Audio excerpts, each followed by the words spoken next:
শ্ৰী সত্য সাই সেৱা সংস্থা ইণ্ডিয়াৰ উদ্যোগত শ্ৰী সত্য সাই সেৱা সংস্থাৰ 100 বছৰীয়া জন্ম শতবাৰ্ষিকী ডিব্ৰুগড়ত 30 আগষ্টৰ পৰা অনুষ্ঠিত হৈ আছে শ্ৰী সত্য সাই সেৱা সংঘৰ 100 বছৰীয়া জন্ম শতবাৰ্ষিকীৰ অনুষ্ঠান।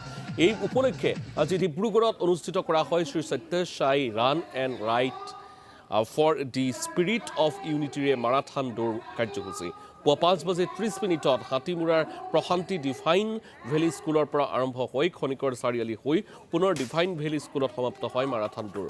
মাৰাথন দৌৰ কাৰ্যসূচীত বহুকেইটা শাখাতে অংশগ্ৰহণ সহস্ৰাধিক লোকৰ। মাৰাথন দৌৰ লগতে অনুষ্ঠিত হয় চাইকেল ৰেলী। আজি কন্যাকুমাৰীটো ৰানটো হৈছে, আজি ডিব্ৰুগড়তো ৰানটো হৈছে, ইমূৰৰ পৰা সিমূৰ।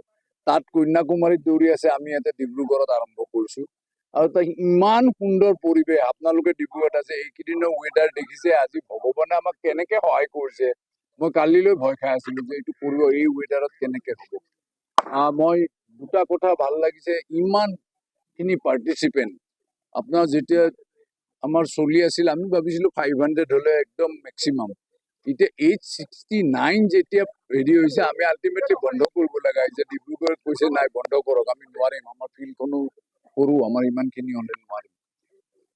চ' আমাৰ গোটেই উদ্দেশ্যটো আছিল সত্য সাই সেৱা সংগঠনৰ, এইটো আমাৰ চেণ্টিনাৰী ইয়াৰ।